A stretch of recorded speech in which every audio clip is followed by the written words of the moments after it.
ভগবানের কিছু কিছু চাই না, আমি চেয়েছি ভগবান যাতে ভালো থাকে, ভগবানকে খুশি করার জন্যই পুজোটা করেছি। সব নারী জাতি যাতে মানে ভালো থাকে আর কি, কাউকে যাতে রেপ বা ধর্ষণ না হয়। শিবকে ওইটাই জানাই যে যেন আমি বিয়ে করে খুব সুখে মানে ঘর করতে পারি, এটা এই জন্যেই মানে মেয়েরা জলটা ঢালে। সব পুরুষ জাতি যেন আমাদের মেয়েদের সম্মান করে, এটাই আমি চাই। নমস্কার, আপনারা দেখছেন দুবরাজপুর নিউজ আর আমি অন্তরা আপনাদের সামনে চলে এসেছি আবারও একটা নতুন খবর নিয়ে। আজকে হচ্ছে মহাশিবরাত্রি আর সেই উপলক্ষে আমরা চলে এসেছি দুবরাজপুর পাহাড়েশ্বর শিব মন্দিরের কাছে। আমাদের জলাভিষেক শুরু হয়ে গেছে এবং আমরা ঢুকে যাব ভেতরে এবং দেখে নেব ভেতরে কি দৃশ্য। আমরা চলে এসেছি মন্দিরের ভেতরে। আপনারা যেমনটা দেখতে পাচ্ছেন পুজো শুরু হয়ে গেছে অনেকক্ষণই, আর একে একে পুণ্যার্থীদের বা ভক্তবৃন্দরা ভিড় করেছেন, দেখতে পাচ্ছেন তারা পুজো শুরু করে দিয়েছে। পুরোহিতও পুজো করছেন ভেতরে, সবাই সবার পুজো নিয়ে একটু ব্যস্ত রয়েছে এখন। তো এটা দেখে নিন একদম মন্দিরের এটা ভেতরে, এটা হচ্ছে মেন যে যে পাথরটা যেইখানে পুজোটা করা হয় আর কি, এটা হচ্ছে সেই পাথরটি এবং একে একে সবাই পুজো দিচ্ছে।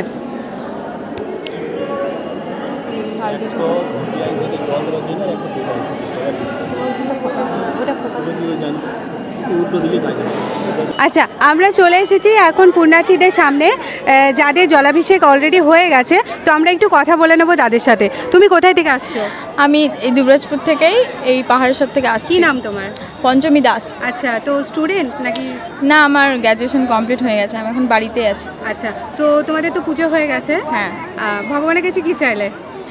ভগবানের কাছে আমি ভগবানের কিছু কিছু চাই না, আমি চেয়েছি ভগবান যাতে ভালো থাকে, ভগবানকে খুশি করার জন্যই পুজোটা করেছি। ভগবানকে খুশি করার জন্য? হ্যাঁ। বা এরকমটা খুব কম দেখা যায়। সাধারণত হয়তো আমরা নিজেদেরকে খুশি রাখার জন্যে আমরা ভগবানের কাছে চেয়ে থাকি। এমন একজন পেয়েছি যে কিনা ভগবানকে খুশি রাখতে চায়। তো ভগবান এখন যদি ধরো ভগবান তোমাকে দুটো বর দিতে চায়, তো তুমি কি চাইবে? ভাবিনি তো কোনোদিন, মাথায় আসছে না। ভগবানের কিছু কিছু চাওয়ার নাই, ভগবান অনেক কিছুই দিয়েছে, অনেক কিছুই দিয়ে দিয়েছে। খুব ভালো লাগলো শুনে। আচ্ছা, তোমার নামটা বলো, কোন পাড়া থেকে আসছো? পায়েল দাস, এইখানেই বাসিন্দা, এই পাহাড়েশ্বর থেকে আসছি। আচ্ছা, জল ঢালা হয়ে গেছে? হ্যাঁ, হয়ে গেছে। আচ্ছা, বলো তো আজকের দিনে জলাভিষেক কেন করা হয়? কেন করা হয় তা তো জানা নাই, তবে কি জন্য করা হয় শিবরাত্রি সেটা জানি একটু অল্প। তো একটু জানাও কি জন্য করা হয়? বিয়ে হয়েছিল বলছে তো আমি ঠিক জানি না, তবে আমি শুনেছি যে মহাদেবকে অভিশাপ দেওয়া হয়েছিল, যেটা আজকের দিনে পূর্ণতা পেয়েছিল, মানে শেষ হয়েছিল, সেই জন্যে আজকের দিনটাকে মহাশিবরাত্রি বলে পালন করা হয়। আচ্ছা, তো আজকে যদি তোমাকে মহাদেব তোমার কাছে এসে দুটো বলে যে তোমাকে দুটো বর দেবো, তুমি কি চাইবে? দুটো বার কি চাইবো, সবাই যাতে ভালো থাকে, সবারই ভালো হোক। আর এটা একটা, আর একটা সব নারী জাতি যাতে মানে ভালো থাকে আর কি, কাউকে যাতে রেপ বা ধর্ষণ না হয়, প্রার্থনা করবো সবাইকে যাতে শক্তি দেয়, সবাই যাতে লড়াই করার জন্য। দিদি, আপনার নামটা বলবেন? আমার নাম মঞ্জু সেন। আচ্ছা, এখানেই থাকেন? আমি এখানে থাকি, আমি এসএসকে টিচার পৌরসভা স্কুলের। ও আচ্ছা, তো দুবরাজপুরেরই। পুজো হয়ে গেছে? হ্যাঁ, পুজো আমি সকালে করে গেছি, আমার মেয়ে ওই যে নাতি সবাই মিলে এসে আমরা পুজো করে গেছি সকালে। তাহলে আশা করি আপনার কাছে একটা উত্তর পাবো যে যদি বলেন আজকের দিনটা কেন পালিত হয়? আজকে শিব আর পার্বতীর বিয়ে উপলক্ষে দিনটা উদযাপন করা হয়, আর সব মেয়েরা যাতে ভালো বর পায় ওই জন্যই কিন্তু মেয়েরা করে এটা, সারাদিন উপোস থাকে তারা। শিবকে ওইটাই জানাই যে যেন আমি বিয়ে করে খুব সুখে মানে ঘর করতে পারি, এটা এই জন্যেই মানে মেয়েরা জলটা ঢালে, অ্যাকচুয়ালি এটাই। কিন্তু মেয়েরাই কথাটা গোপন রাখে লজ্জার কারণে। আমরা পেয়ে গেছি আরেকজনকে, আসুন জিজ্ঞাসা করে নিই তার নাম এবং তিনি কোথায় থাকেন। হ্যালো, আমার নাম ঝুমুর দত্ত। আমি একটা প্রফেশনে যুক্ত আছি, আমি একটা রামকৃষ্ণ পণ্ডিতপুর রামকৃষ্ণ মিশনের টিচার। হ্যাঁ, আমার এখানে আসাটা আমার ছোটোবেলা থেকেই আমার খুব ভালো লাগে, এখানে এই দিনটা আসতে এবং এই মহোৎসবটা দেখতেও বহুত আমার খুব ভালো লাগে। আচ্ছা, তো এখানে কখন এসেছেন আজকে? আমি এই কিছুক্ষণ আগে এসেছি। পুজো হয়ে গেছে? আচ্ছা, হ্যাঁ, পুজো হয়ে গেছে।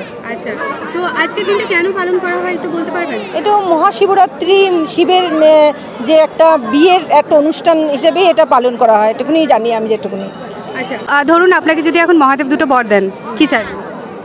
আমি চাইবো নারী শক্তি যাতে জাগরিত হয়, মহাদেব যেমন নারীদেরকে সম্মান করতেন, সব পুরুষ জাতি যেন আমাদের মেয়েদের সম্মান করে, এটাই আমি চাই। সব থেকে আমার বড় এটাই পাওয়া, আর কিচ্ছু চাই না। এটা তো একটা হলো, আর একটা সুস্থ জীবনযাপন হয় সবারই, যাতে যেরকম কোনো কিছু যেন আমাদের মধ্যে প্রভাব ফেলতে না পারে কোনো শক্তি, সেটার জন্য এটুকুনি আমি কামনা করছি। সবার জন্য চাইলেন, নিজের জন্য কি চান? আমি নিজের জন্য কিছুই চাই না, আমি চাই সবাই ভালো থাকুক, তাহলে আমি ভালো থাকবো, তাই না? একদমই তাই। এটা হয়তো আজকের দিনে শুনতে পাওয়া যায় না, জিনিসটা খুবই ভালো লাগলো শুনে। আচ্ছা, আমি আপনাকে এখানে দুটো অপশন দিচ্ছি, যে ভগবান যদি এসে আপনাকে বলেন যে আমি আপনাকে শুধু অর্থ দেবো আর না হলে আপনাকে সুস্থ শরীর দেবো, আপনি কোনটা চান? আমি অবশ্যই সুস্থ শরীরটাই মানে কাম্য করবো, কেন সুস্থ শরীর হলে অর্থ তো অবশ্যই আসতে পারে। সুস্থ শরীর মানুষের সব থেকে ভালো, মানে নিজের শরীর যেন ভালো থাকে এবং আমরা যেন এভাবেই সুস্থ থাকতে পারি সবাই। পুজো হয়ে গেছে আশা করি। তো আজকের দিনে পুজোটা কেন করা হয়? এটা অ্যাকচুয়ালি যদি আমাদের স্পিরিচুয়াল মতে বলা হয় তাহলে কিন্তু এটা বলা হয় আজকের দিনে শিব আর পার্বতীর বিবাহ সম্পন্ন হয়েছিল, এবং যেহেতু আমাদের সনাতনী ধর্ম মত অনুযায়ী যেহেতু 3 প্রহরে বিবাহ সম্পন্ন হয়, সেই সূত্র ধরে আজকে আমরা মহাশিবরাত্রির দিনে উপোস করে আমরা সবাই কিন্তু এই দিনটাকে মানে পালন করি। আচ্ছা, এটা তো জানলাম, এটা আশা করি আমরা সবাই জানি। তো আজকের দিনে এটার পেছনে একটা সায়েন্টিফিক রিজনও আছে, বলতে পারবে কি? হ্যাঁ, সায়েন্টিফিক রিজন বলতে যে আমাদের শরীরের মধ্যে যে নেগেটিভ এনার্জি থাকে সেটা আজ কিন্তু এই শিবরাত্রির ফলে একটা পজিটিভ এনার্জি আমাদের শরীরে কাজ করে, এবং আমাদের শরীরে যে লেভেল আছে যেটা আমাদের 3টে বায়ু, পিত্ত এবং কফ, তো এই লেভেলটা যাতে আজকের দিনে সমানভাবে থাকে সেই জন্য এটা একটা উপোস করা হয়, যে উপোসটাতে এটা আমাদের শরীরকে কন্ট্রোল করে এবং আমাদের শরীরের প্রত্যেকটা মানে পার্ট অর্গান আমাদের ব্যালেন্সটা ঠিক রাখে। এটার জন্য এই শিবরাত্রি কিন্তু সায়েন্টিফিক কজ অনুযায়ী অনেক বড় ভূমিকা আছে, যেখানে 12 ঘন্টার ফাস্টিংটাকে শরীরের একটা মেন প্রায়োরিটি দেওয়া হয়। এটা করলে প্রত্যেকটা মানুষের এই বায়ু, পিত্ত, কফের যে লেভেলটা আছে এই ভারসাম্যটা ঠিক থাকে। একদমই তাই। তোমার নামটা একটু যদি বলো। আমার নাম নিবেদিতা মুখার্জি, আমার বাড়ি দুবরাজপুর। আপনারা দেখলেন আজকের প্রতিবেদন, কেমন লাগলো জানাতে কিন্তু ভুলবেন না, অবশ্যই আপনাদের মতামত দেবেন। আপনারা দেখছেন দুবরাজপুর নিউজ, ক্যামেরায় নয়নদার সাথে আমি অন্তরা।